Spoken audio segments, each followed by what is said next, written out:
AI is forcing organizations to rethink trust. It's making security both smarter and scarier at the same time. We were on the show floor at RSA speaking with a variety of guests. The number of times these renewal tasks needs to be dealt with, it's growing almost 8 times. Automation is the only way to go. These aren't standalone topics anymore. They're all part of the same much bigger picture. It's time to take a step back, reassess how you manage trust, identity, and infrastructure, and start putting the foundations in place now.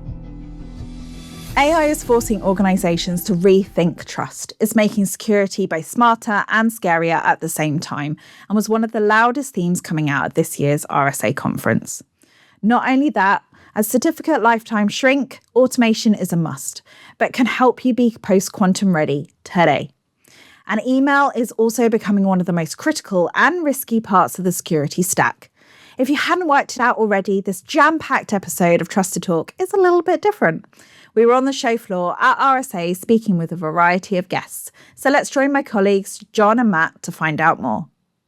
We're here at RSA and we're talking to security leaders all the time. And what's your advice for security leaders, coming out of this show and about email? Email's fundamentally changing. Yes. And for security professionals who don't really understand what these technologies are about, I think it's incumbent on them just to see what the state of the art looks like today. Right. How they compare against their peer groups, what their regulatory bodies are saying, what the big hyperscalers are saying, what email standards need to be adopted so that they can at least understand where they are on the journey. There are actually thousands of organizations that have adopted these standards and are enjoying the benefits of them. I'm sure a lot of consumers are already seeing logos with blue ticks inside their email inboxes.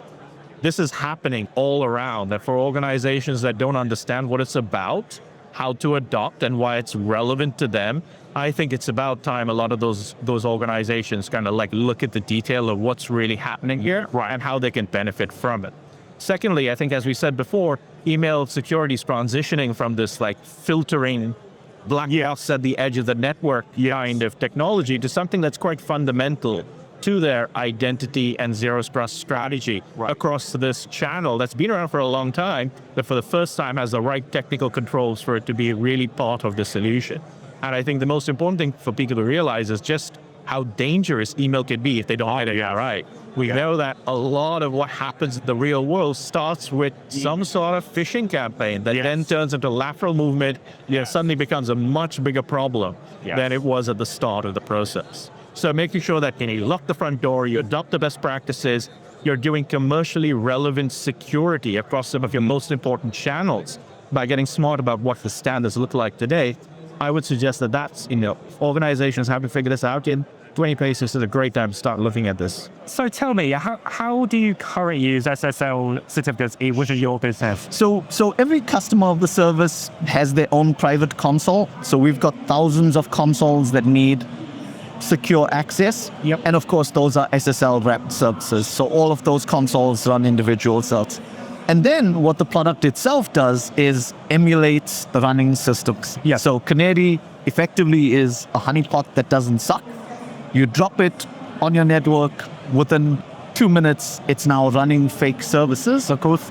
And because we want those services to look as realistic as possible, it will run certs just like real services do. Absolutely. So you want real certs, so hackers are seeing real certs. So obviously you're managing multiple certs. Multiple thousand certs. So you automate those with certs? Absolutely. Without automating this sort of thing, you're going to get into trouble, right? Like you've seen systemic failures from large systems where a cert somewhere wasn't renewed and everything breaks down. Of course. And so all of our stuff is automatically managed. So you absolutely recommend any business that hasn't automated, they should straight away? I can't understand how anyone does it any other way. What advice would you give a company that's thinking about automating their service, they're just beginning the process? What's your biggest advice for them? Definitely look into ACME. I think it's a great protocol. It's very easy to implement. We are a service that provides certificates. We don't issue certificates, but we provide certificates on subdomains for our customers. And so it's built into our application, and we found ACME really super easy to implement. There's a lot of great libraries out there. to build sort of into our solution. And we just reach out, we store the key, and it works really great. And the nice thing is, you can take it to any vendor you need, and everybody supports ACME these days, and you can just generate certs, and it works great. Hello, everybody. I'm here with App the UX.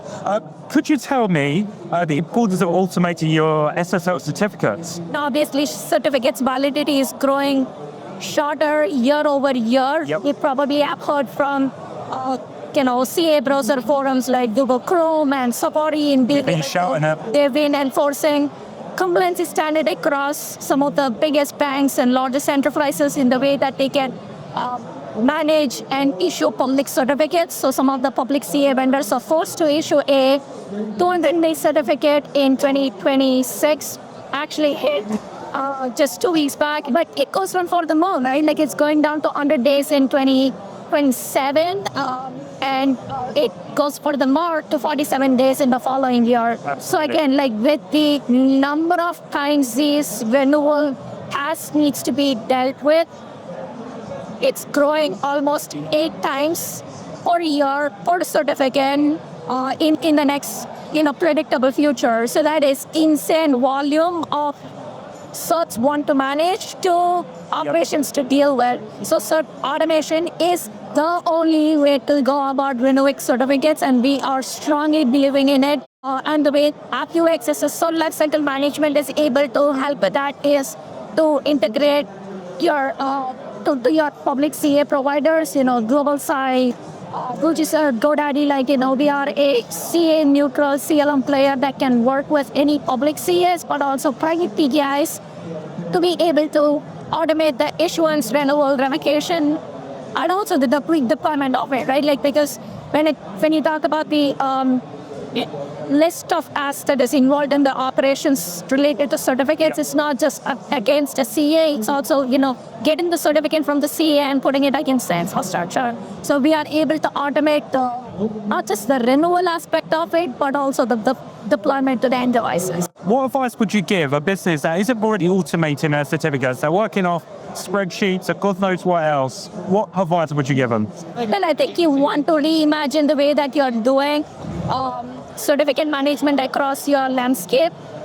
Time is changing drastically, like the number of machine identities that are using certificates and keys are growing exponentially. The new compliance mandate, you cannot truly grow this manually, and the only way to innovate and scale to these newer standard of requirement is to basically automate.